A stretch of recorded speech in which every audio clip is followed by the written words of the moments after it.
saja materi penyusun lampu bohlam, kita perhatikan gambar. Ini adalah lampu bohlam.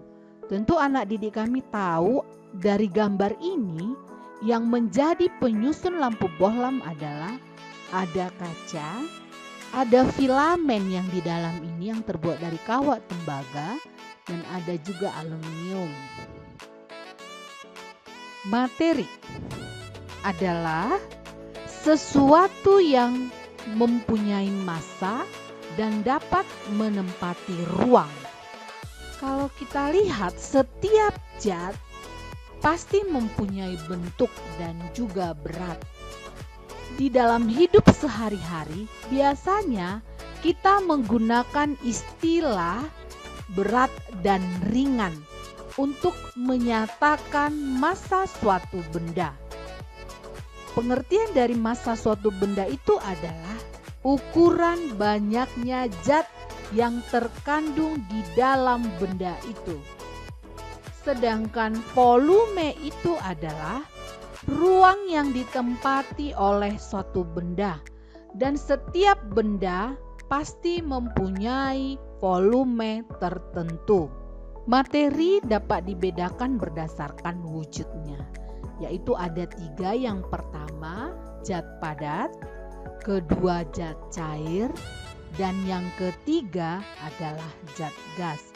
Ketiga zat ini pasti sudah hal yang biasa dan dapat kita jumpai dalam hidup sehari-hari. Tapi di sini kita akan membahas satu persatu seperti apa ketiga zat tersebut.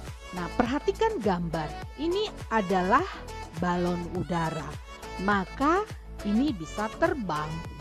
Oleh karena itu, kita sebutlah kalau balon udara ini adalah jenis gas.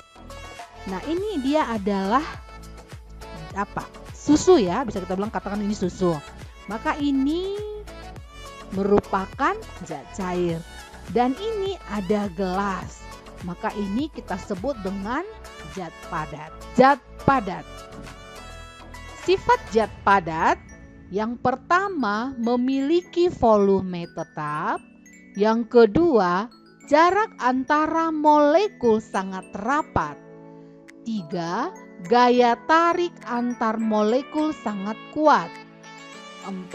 Tidak dapat bergerak bebas. Nah, kita perhatikan dari ciri ini, sifat ini, kalau digambarkan dia dalam bentuk susunan partikelnya, maka zat padat itu di dalamnya tersusun atas partikel-partikel yang tersusun rapi, tersusun rapat. Ini nyatakan partikelnya yang bulatan biru. Kalau kita lihat di sini tersusun rapi dan sangat rapat, atau bisa juga digambarkan ini sangat rapat dia susunannya. Karena dia rapat, maka partikel zat padat ini gerakannya terbatas dan gaya tarik antara partikel yang satu dengan partikel yang lain itu dia sangat kuat.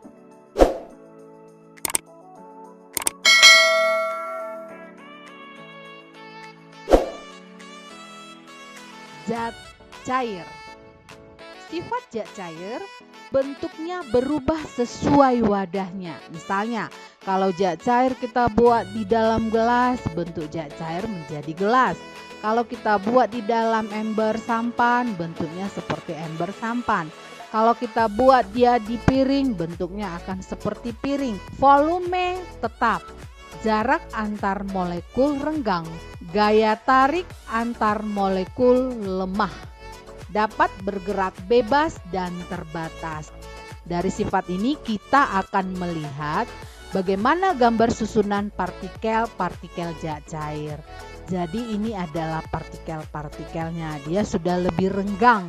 Beda dengan zat padat tadi. Karena dia lebih renggang, maka dapat bergerak bebas dan gaya tarik antar partikelnya atau molekulnya lemah. Zat gas. Sifat zat gas.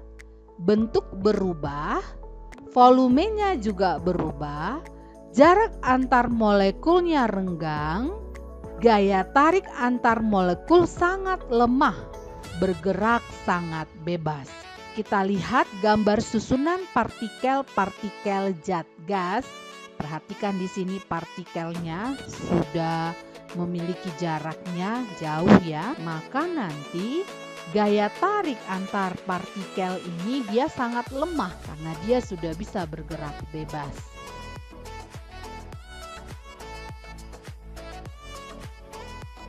Adhesi. Adhesi ini adalah gaya tarik-menarik antara partikel tidak sejenis.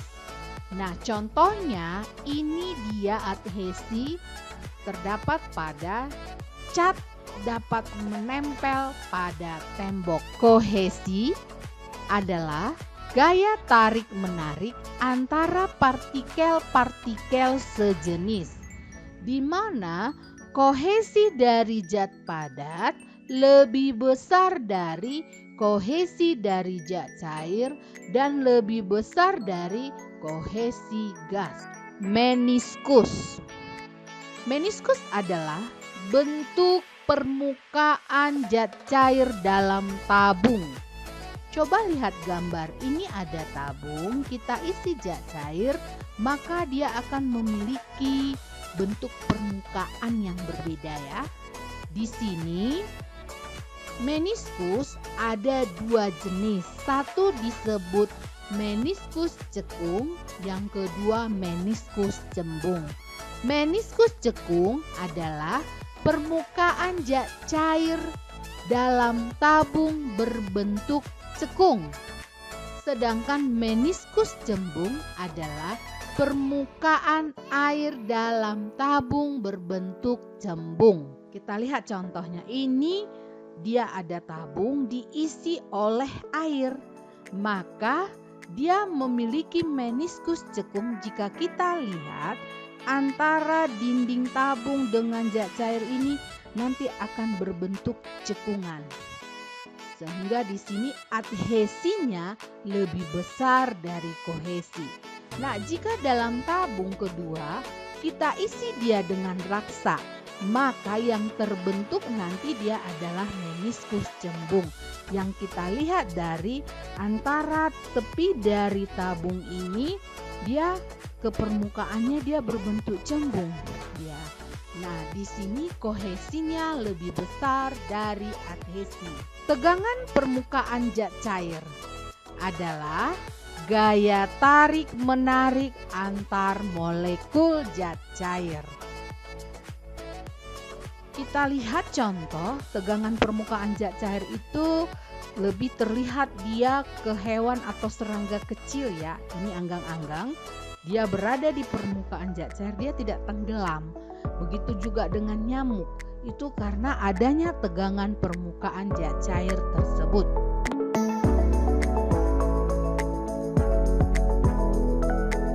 Kapilaritas adalah peristiwa naiknya zat cair melalui pipa kapiler. Contoh, ini dia naiknya air tanah pada pembuluh kayu sehingga tumbuhan dapat tumbuh dengan subur. Yang kedua bisa kita lihat pada naiknya minyak tanah pada sumbu kompor.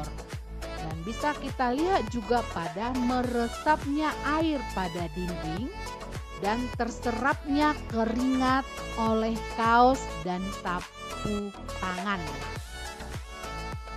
Ini juga ada gambar ya, ada zat cair, diberikan warna merah dan warna hitam, diberikan tanaman, maka tanaman itu nanti daunnya akan berwarna merah. Itu karena adanya gejala kapilaritas. Massa jenis zat adalah perbandingan antara massa suatu benda dengan volumenya. Dirumuskan secara matematika, Rho sama dengan M per V atau massa jenis sama dengan massa benda per volume benda. M sama dengan Rho kali V atau massa sama dengan massa jenis zat kali volume benda. V sama dengan M per rho. Volume sama dengan massa per massa jenis zat. Dengan rho sama dengan massa jenis benda, satuannya kilogram per meter kubik. M sama dengan massa benda kilogram. V volume benda meter kubik. Jadi ketiga persamaan ini bisa kita gunakan dalam perhitungan sesuai dengan apa yang diketahui pada soal. Peristiwa sehari-hari yang berkaitan dengan massa jenis bisa kita lihat ini pada kapal selam. Jadi kapal selam itu adalah kapal khusus yang didesain untuk menyelam ke dalam air laut. Bisa digunakan untuk keperluan pertahanan, keamanan, kendaraan wisata, dan penelitian. Jadi kapal selam keunikannya dapat juga terapung, melayang, dan tenggelam dikarenakan pengaruh massa jenisnya. Saat di permukaan air, massa jenisnya lebih kecil daripada massa jenis air laut. Kita masuk ke contoh, perhatikan gambar. Nah, di sini ada gambar, ada benda. Ini ada gelas berpancur yang diisi dengan zat cair. Nah, yang ini dia gelas ukur dalam satuan mililiter. Jadi kalau kita perhatikan gambar ini, pertama bendanya ada di luar. Nah, setelah itu dimasukkan ke dalam zat cair ini. Nah, maka nanti zat cair ini nanti akan tumpah dan tertampung di gelas ukur ini. Soalnya, apabila massa benda 316 gram dimasukkan ke bak yang berisi air seperti gambar di atas, maka massa jenis benda tersebut adalah dari soal dan gambar kita tentukan diketahui M massa sama dengan 316 gram atau sama dengan 316 kali 10 pangkat minus 3 kilogram. Volume V sama dengan 40 ml sama dengan 40 kali 10 pangkat minus 6 meter kubik. Ditanya rho, massa jenis. Jawab, kita gunakan persamaan pertama yaitu rho sama dengan M per V. Rho sama dengan masukkan angka-angkanya, M itu 316 kali 10 pangkat minus 3 per volume 40 kali 10 pangkat minus 3 sama dengan 7,9 kali 10 pangkat 3 kg per meter kubik atau sama dengan 7.900 kg per meter kubik. Nah, ini untuk tugasnya ya. Bisa anak didik kami kerjakan di rumah.